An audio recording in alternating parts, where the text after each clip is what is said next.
बिस्मिल्लाहिर्रहमानिर्रहीम। नाजरीन, local views TV के प्रोग्राम आज की बात सईद निज़ामी के साथ में खुश आमदीद।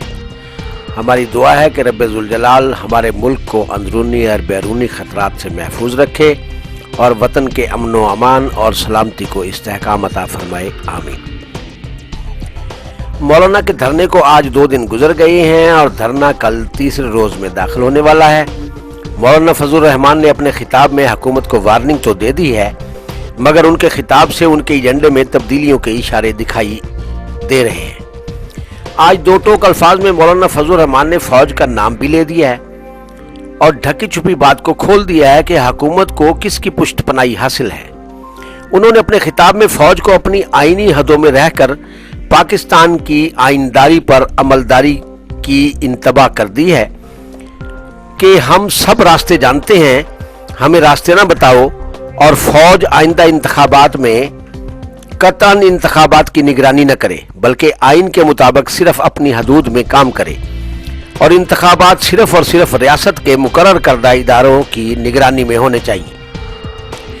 आज के खिताब में मौलाना ने फाज़े तौर पर मजहबी कार्ड भी खेला है और कहा है कि इस वक्त इसराइल और कादियानी यानी यहूदी और कादियानी इस धरने से परेशान हैं।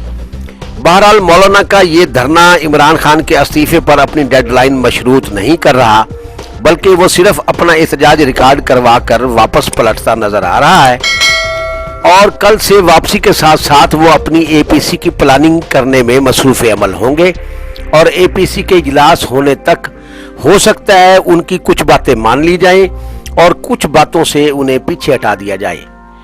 बहरहाल मौलाना ने वार्निंग दे दी है कि उन्हें बगावत के मुकदमों का कहकर नहीं डराया जा सकता और अवाम का अगर लश्कर इस शक्ल में, जिस शक्ल में वो इस्लामाबाद में आकर धरना दिए बैठा है, अगर इस्लामाबाद में आकर बैठ सकता है तो ये पुरअमन लश्कर पीएम हाउस जाकर वजीर आजम को उठाकर बाहर भी फेंक सकता है।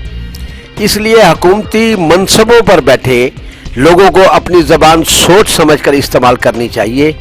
यहाँ मौलाना हिज़्ब इक़्तिदार की तर्जुमानों के बारे में इशारा करते नज़र आए हैं और चूँकि उनके बारे में बगावत के मुकदमों के साथ साथ उन्हें इंडिया का एजेंट कहने की बातें की जाती रही हैं, इसलिए मौलाना को ये बातें करना पड़ी हैं। बहरहाल इस मौके पर हमारे इदारों और रियासत को भी धरने वालों की तरह अमन व अमान के क़याम में अपना मस्बत किरदार अदा करना चाहिए। मौलाना का ये धरना मिड टर्म इलेक्शन का पेश खैमा बनता दिखाई देता है। ताहम इस वक्त रियासत को ऐसा कोई कदम नहीं उठाना चाहिए कि मुल्क की सालमियत और अमन व अमान खतरे में पड़े और धरने वालों की क़यादत को भी अपने फैसले मुल्क की बेहतरी और अमन के क़याम के साथ साथ मुल्क की मईशत और मुआशरत को मलहूज़ खातर रख के करने होंगे, क्योंकि क़यादत का कोई भी गलत फैसला कौमों की तारीख को दागदार कर देता है और नस्लों को उनके खमियाजे भुगतने पड़ते हैं। अल्लाह हाफ़िज़।